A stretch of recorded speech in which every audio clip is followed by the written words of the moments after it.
ये Himachal Pradesh allied services का current affair का पार्ट 5 है और हम यहाँ पर पिछले साल के क्वेश्चन और जो आयोग ने पीसीएस का एग्जाम कंडक्ट कराया था अभी, उसमें किस टाइप के क्वेश्चन पूछे थे। एक्चुअली आपको सॉल्व करने की जरूरत नहीं है, लेकिन वहां पर आपको अपना दिमाग लगाने की जरूरत है कि आयोग कहाँ कहाँ पर दिमाग लगा रहा है, तो इस टाइप के क्वेश्चन आयोग दे सकता है। अब देखिए हम सबसे पहले जो हमारी करंट अफेयर उस रिलेटेड है उस चेक उससे स्टार्ट करते हैं। ग्रीन हाउस गैस स्टार्ट करते हैं हम। तो हमारे जो एनवायरमेंट में बहुत सारी टाइप की ग्रीन हाउस गैसेस हैं, जिसमें से कुछ मेन है। प्राइमरी गैसेस जो है जो ह्यूमन के द्वारा जनरेट की जाती है, कार्बन डाइऑक्साइड सबसे ज्यादा, मीथेन, नाइट्रस ऑक्साइड और fluorinated gases such as hydrofluorinated perform. तो आपको मतलब इनके बारे में हो सकता है कि आपको कोई दे दिया जाए और फिर उसको मतलब पूछ लिया जाए कि उनमें से कौन सी जो है ग्रीन हाउस गैस है। जैसे वाटर वेपर है, वाटर वेपर भी ग्रीन हाउस गैसेस है। ओजोन, ओजोन भी एक ग्रीन हाउस गैसेस है। आपको देखिए ये याद कर रखने की जरूरत है। यहाँ पर ओजोन दो टाइप की होती है। एक ओजोन, एक जो ऊपर मिलती है स्ट्रेटोस्फेयर में, तो गुड ओजोन होती है जो अर्थ पर मिलती है, that is the bad ozone. तो ग्रीन हाउस गैसेस में की कैटेगरी में वाटर वेपर आती है, क्योंकि वाटर वेपर भी हीट को ट्रैप करने का काम करती है।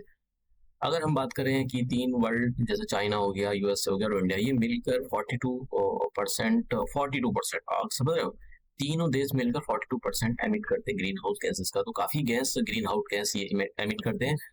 अब देखिए क्लाइमेट चेंज परफॉर्मेंस इंडेक्स, देखिए मैं आपको सच बताऊं तो ये काफी इंपोर्टेंट इंडेक्स है। मैं सोच रहा था इस बार पीसीएस का जो एग्जाम हुआ था हिमाचल प्रदेश का कि उसमें ये आएगा, लेकिन नहीं आया। हो सकता है कि आपके एग्जाम में आ जाए क्लाइमेट चेंज। मैंने करंट अफेयर कराई थी, करंट अफेयर में से क्वेश्चन आए थे। मैं भी आपको दिखाऊंगा कि मैंने जब पीसीएस की करंट अफेयर कराई थी उसमें से कितने सारे क्वेश्चन आए थे। और बैंक से रिलेटेड भी क्वेश्चन आए थे, और मैंने जो इकोनॉमिक सर्वे भी कराया था करंट अफेयर में ही इंक्लूड किया था, उसमें भी क्वेश्चन पूछे गए थे। यूनाइटेड नेशंस, तो आपको पता होना चाहिए कि इंडिया की जो रैंकिंग थी वो इंडिया की जो रैंकिंग थी 2000 में कितनी थी। तो इंडिया की रैंक जो थी, इंडिया ने इस बार जो ये क्लाइमेट चेंज परफॉर्मेंस इंडेक्स 2024 वाला, इसमें जो रैंक थी इंडिया की 7th प्लेस पर थी। तो काफी अच्छा काम करा है इंडिया ने। बस देखो क्लाइमेट के मामले में तो इंडिया बहुत अच्छा काम कर रहा है। एक ये United Nations world water problem क्या है, इंडिया के करने से कुछ नहीं होगा ना। अभी इतने सारी चाइना हुआ, यूएसए हुआ और डेवलप कंट्री ये तो खूब एक दबा के मतलब एमिशन कर रहे हैं, और ये नाम ही नहीं लेते। क्या कहते हैं, इंडिया को टेक्नोलॉजी की जरूरत है। इंडिया को मेन तो टेक्नोलॉजी की जरूरत है। इंडिया के बाद टेक्नोलॉजी में, जैसे मैं बार बार बोलता रहता हूँ कि इंडिया के पॉलिटिशियंस जो होते हैं वो इंडिया के साथ गेम खेल रहे हैं बहुत बड़ा। कांग्रेस ने बहुत बड़ा गेम खेलना है इंडिया के साथ। अब मोदी भी इतना नहीं लगा रहा है लेकिन इतना नहीं लगा रहा है। हमारे यहाँ पर साइंस एंड टेक्नोलॉजी में पैसे नहीं, पैसे लगाए जाते हैं बिल्कुल। रिसर्च एंड डेवलपमेंट के नाम पर कुछ नहीं किया जाता है, इसलिए हम भीख से मांगते रहते हैं डेवलप देशों से। तो अब बात करते हैं हम यहाँ पर इसकी। तो देखिए ये United Nations world water report, इसमें थोड़ा सा फैक्ट याद रख लो। क्यों फैक्ट याद रखने की जरूरत है, देखिए क्वेश्चन एक बार कहाँ गया क्वेश्चन, ये देखिए क्वेश्चन ये था, पीसीएस का क्वेश्चन है ये। The greatest world wide use for the water is for irrigation, industry, human consumption, washing and flushing toilets. तो फ्लशिंग एंड टॉयलेट में कितना घास मुतास में कितना पानी चला जाएगा। तो इसमें सबसे ज्यादा इरिगेशन में जाता है पानी, समझे आप। तो यहाँ पर ये देखिए जो हम जितना भी हमारा एग्रीकल्चर में ज्यादा हम पानी यूज करते हैं, फिर इस इंडस्ट्री आती है, फिर डोमेस्टिक यूज में आ जाता है।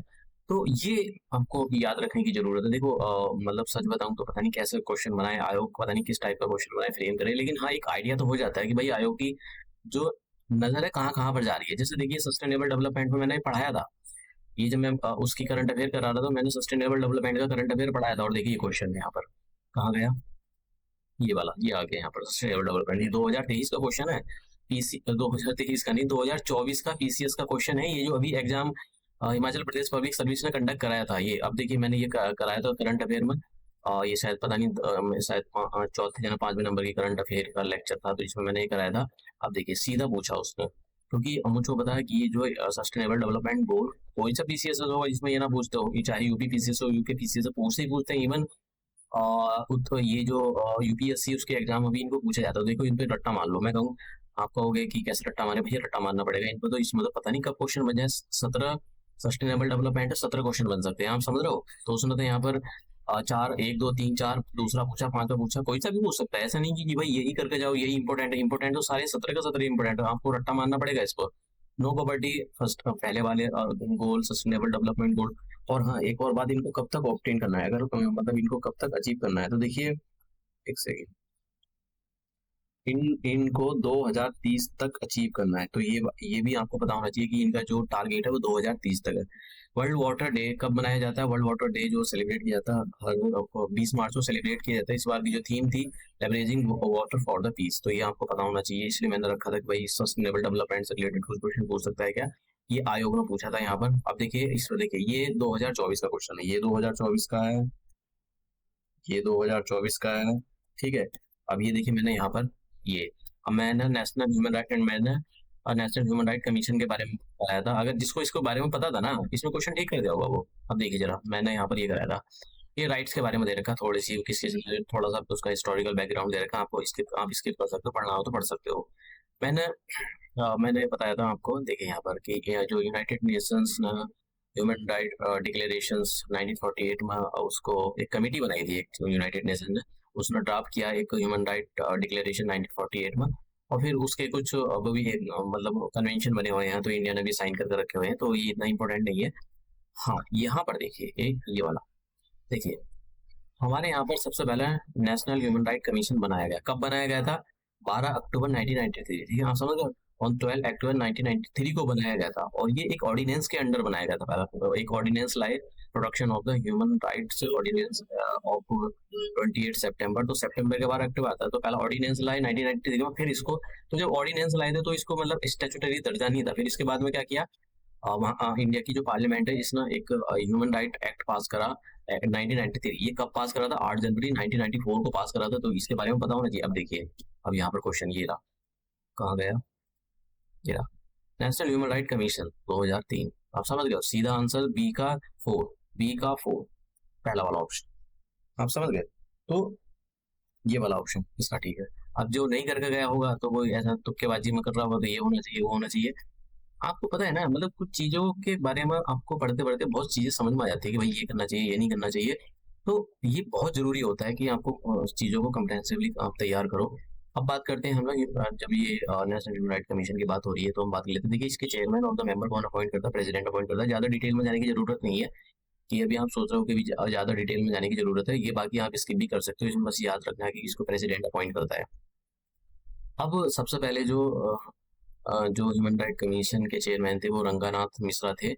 और अभी देखिए, अभी जो 2 जून से, ठीक है, ऑन 2 जून ऑनवर्ड 2014 सॉरी 2024 से विजय भारती विजय भारती को इसका चेयरमैन बनाया गया। इससे पहले अरुण कुमार मिश्रा थे, तो आप इसको अरुण कुमार मिश्रा को हटा भी सकते हो, रख भी सकते हो, वो तो आपकी मर्जी है।